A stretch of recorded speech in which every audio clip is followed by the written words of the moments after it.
नमस्कार दोस्तों, मैं उपेंद्र सिंह और आज हम बात करने जा रहे हैं सर्वोच्च न्यायालय के एक ऐसे निर्णय के बारे में जो तमिलनाडु गवर्नमेंट के संदर्भ में आया है और जिसको ले करके जो संवैधानिक विशेषज्ञ हैं, जो इंटेलेक्चुअल क्लास है, उसमें एक बहुत बड़ी बहस शुरू हो गई। यद्यपि यह बहुत पॉपुलर बहस नहीं है क्योंकि गंभीर मसला है, तो टेलीविज़न पे इस पे चर्चा कम मिलेगी, लेकिन मेरे हिसाब से इसका बहुत दूरगामी परिणाम पड़ने वाला है हमारे संवैधानिक हिस्ट्री में।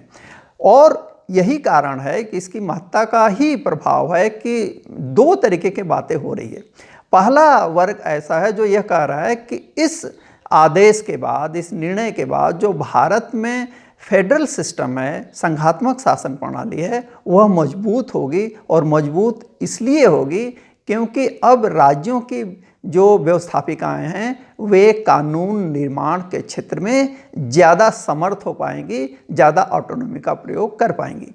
लेकिन एक दूसरा वर्ग भी है जो हमारे इतिहास को ध्यान में रख करके और जो कॉन्स्टिट्यूएंट असेंबली थी उसको ध्यान में रख करके, जो पंडित नेहरू और डॉक्टर भीमराव अंबेडकर के विचार थे उसको ध्यान में रख करके उनका मानना यह है कि जब सेंटर कमज़ोर था भारत का और जब क्षेत्रवादिता बहुत ज़्यादा थी, उसी कमजोरी के चलते हम गुलाम हुए, तो हमने जानबूझ करके एक मजबूत सेंटर को बनाया। और इससे क्या होगा कि जो सेंटर है वह कमज़ोर होगा।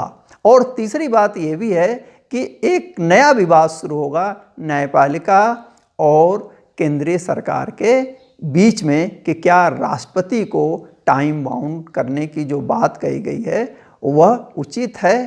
तो असली मसला यही है कि इस आदेश में सुप्रीम कोर्ट ने न केवल गवर्नर बल्कि प्रेसिडेंट को भी टाइम बाउंड करने की कोशिश की है।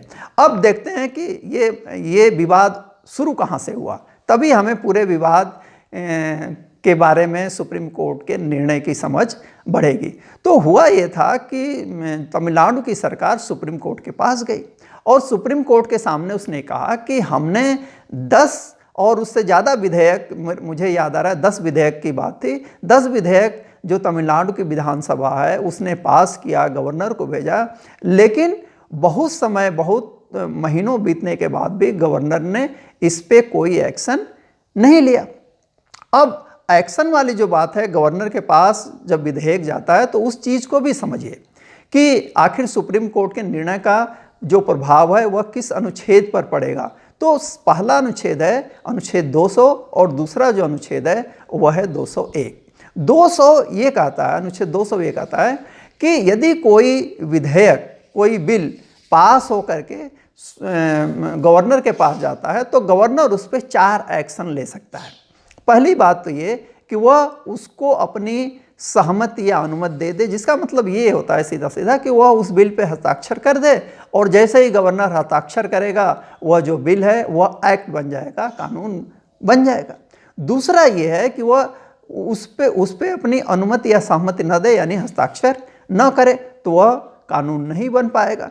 तीसरा ऑप्शन ये है कि वह उसको पुनर्विचार के लिए व्यवस्थापिका को, जो राज्य व्यवस्थापिका है, उसको लौटा दे। लेकिन यहाँ एक जो संवैधानिक व्यवस्था है कि यदि गवर्नर ने उस बिल को वापस लौटा दिया कि आप उस बिल के किसी पार्ट पे या संपूर्ण विधेयक पर ही पुनर्विचार करें और जो राज्य की व्यवस्थापिका है वह उस विधेयक को उसी रूप में पारित करके और गवर्नर को जब पेश करती है तो गवर्नर अब उस पर अपना हस्ताक्षर नहीं रोकता है।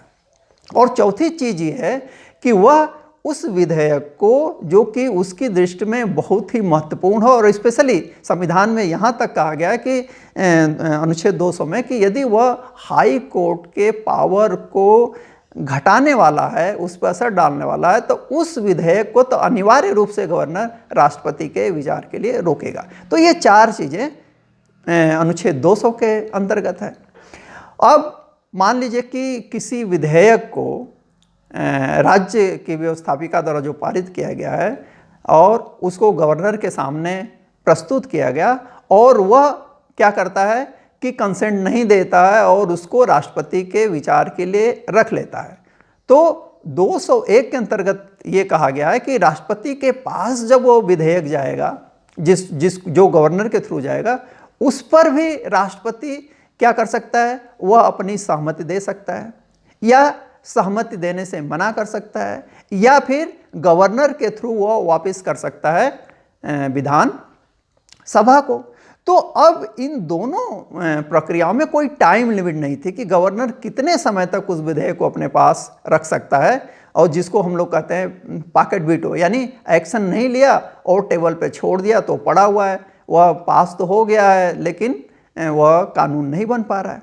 तो न गवर्नर के ऊपर कोई टाइम का बाउंडेशन था, न प्रेसिडेंट के ऊपर बाउंडेशन था। अब सर्वोच्च न्यायालय ने ये कहा कि गवर्नर को कि आप अनंत काल तक विधेयक को जो व्यवस्थापिका द्वारा पास किया गया है उसको अनंत काल तक आप अनिर्णय की स्थिति में नहीं छोड़ सकते, आपको 1 माह के अंदर उस पर निर्णय लेना होगा। और इसी तरीके से उसने प्रेसिडेंट को कहा कि यदि प्रेसिडेंट के समक्ष राज्यपाल द्वारा संरक्षित कोई विधेयक पेश किया जाता है तो विदिन 3 मंथ, यानी गवर्नर के लिए 1 माह और प्रेसिडेंट के लिए 3 माह का एक टाइम फ्रेम सर्वोच्च न्यायालय ने रख दिया है कि 3 महीने के अंदर आपको उस पर एक्शन लेना होगा, चाहे आप उसको कंसेंट दें या कंसेंट नहीं दें या उस पर वापस करें। लेकिन यदि आप वापस भी नहीं करते हैं और कंसेंट भी नहीं देते हैं तो यह अनुचित होगा और इस पे राष्ट्रपति को कारण बताना चाहिए कि आखिर वह इस पे कंसेंट क्यों नहीं दे रहा है। और यही कारण है कि इसको लेकर के एक नया विवाद उत्पन्न हुआ है कि कैसे प्रेसिडेंट को, जो सर्वोच्च संवैधानिक पद है, उसको किस तरीके से टाइम बाउंड किया जा सकता है। और जैसा कि मैंने कहा कि कोई भी घटना घटती है भारत में तो उस पे कई पक्ष हो जाते हैं। तो यहाँ भी कहा जा रहा है कि चूँकि हम डेमोक्रेटिक कंट्री हैं और डेमोक्रेसी जो विल ऑफ पीपल है, जनता की जो आवाज़ है, वह व्यवस्थापिका के माध्यम से ही सामने आती है। तो व्यवस्थापिका के निर्णय को यदि वह कानून बनाना चाहती है तो वह उसको कोई बाधा का सामना नहीं करना पड़ना चाहिए। लेकिन होता क्या है कि सेंटर में दूसरी गवर्नमेंट होती है और स्टेट में दूसरी गवर्नमेंट होती है, तो कई बार राजनीतिक लड़ाई में कोई विधेयक रुक जाता है। लेकिन इसका दूसरा पक्ष भी है। ये जो प्रावधान किया गया था संविधान में, वो इसलिए किया गया था कि राज्य अपने स्तर पर कोई ऐसा कानून न पारित कर दें जो भारत की संवैधानिक व्यवस्था के लिए या उसकी एकता या अखंडता के लिए या किसी भी तरीके से संविधान के प्रावधानों के विरुद्ध हो, या मान लीजिए कि उच्च न्यायालय के पावर को ही कर्टल करने वाला हो, तो उस तरीके के विधेयकों को एक चेक और बैलेंस के माध्यम से रोका जा सके।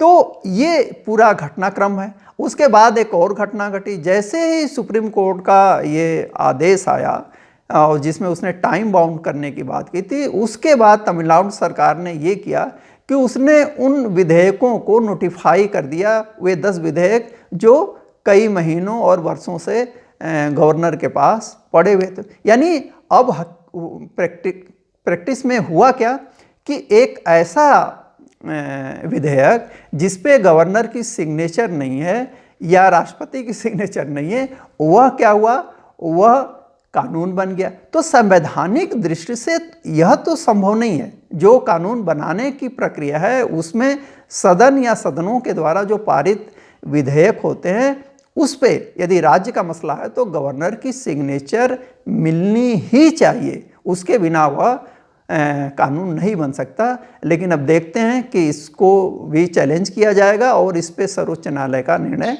क्या होता है। लेकिन निश्चित रूप से जो भी निर्णय हो, सकारात्मक या नकारात्मक, सकारात्मक नकारात्मक से कहने का मतलब ये है कि इसको जब चैलेंज किया जाएगा तो निर्णय या तो पक्ष में आएगा या तो विपक्ष में आएगा। लेकिन हाँ, एक बात तय है कि यह भारत के संवैधानिक स्ट्रक्चर पर बहुत ज़्यादा असर करने वाला निर्णय है और जो आएगा वो भी होगा। तो देखते रहिए, पढ़ते रहिए। Thank you very much.